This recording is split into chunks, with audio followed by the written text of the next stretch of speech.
Hello, my name is Athena Skrouvakis and I'm a makeup artist, and today I'm going to do a nude look. What I'm going to use is Lasting Perfection foundation. It's 16-hour long wear. It gives medium to full coverage.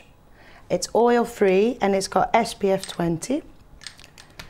Okay, so what I'm going to do is the skin is already prepped, ready, moisturized, exfoliated, clean, ready to go. So what I'll do is use not too much, because it's better to use less and then just build it up. And what I normally do is I use it under the eyes as well as a base to concealer, just to blend it in all very, very nicely. I like using my fingers because, and brush, depending on what you're comfortable with. Always make sure that when you go into store, just carry a little compact mirror with you, just to look at the foundation in the natural light. Just go outside, pop outside, and just check it out.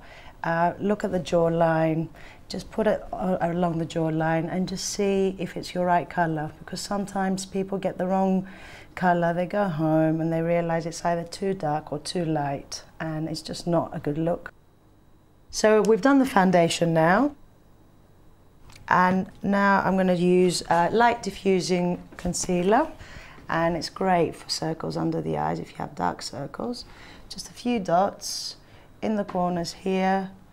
I like using my little finger because my heat activates the product and it just melts into the skin a lot better, and you just tap into the skin rather than drag.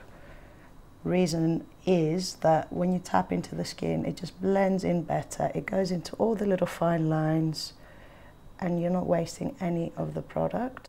The next thing I'm going to use is concealer, but not for under the eyes, for blemishes. I'm going to use the Long Lasting Perfection, and this is for blemishes. Okay, so what I do use is a brush for this. Don't wear this under your eyes, it's just for blemishes. And you know, if you have any redness to the skin, if you put this under the eyes, it will look too heavy. And now I'm going to use powder.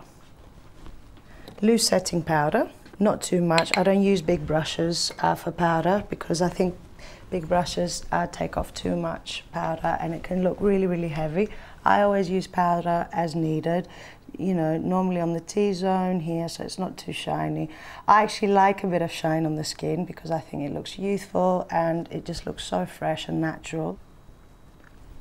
And also it's important to put a bit of powder on the cheeks if you're using a powder blush, because if you use a powder and then you put a cream blush on, it's just going to go really patchy and it's going to turn into a bit of a nightmare.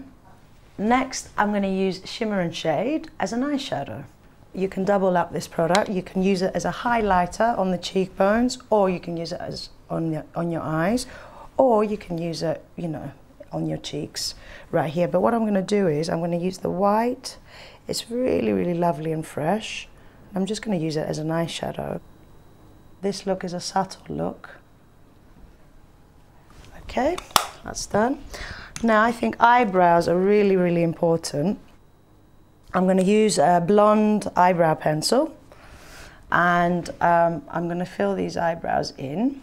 I think they frame the face, eyebrows, and they bring strength to the face and sophistication. So, you know, I'm just going to follow the natural brow line. It's really, really simple, just with some light strokes, just following the brow line. If you make a mistake, don't worry, use a Q-tip, tidy it up. It's not, you know, it's not rocket science. So now they're ready for mascara. What I'll do is I just pull the lid a little bit like this, and just be very careful when you're putting mascara so you don't, you know, create a mess, because ink can be quite messy, so you don't have to hurry when you're doing it. And just from the roots upwards, but always from the roots, because if someone's got really blonde hair, like today, if you don't go from the roots, it almost looks like two-tone, blonde and then black. Now I'm going to use blush. I'm going to use two different blushes. One blush is going to be like an apricot blush, and then the other one is going to be more of a pearly blush. The pearly blush I'm going to use on the cheekbones up there so it catches the light, because it looks really, really pretty and fresh and youthful. And then the apricot blush, I'm just going to use it kind of on the apples and then just blend it in. And then finally, I'm going to use just a pure lip gloss, which is just sheer, very, very sheer, no colour, easy. You can apply it with fingers or with a brush. I mean, everyone should have a clear gloss in their handbag, or you can layer it over lipstick. And there we have the new look.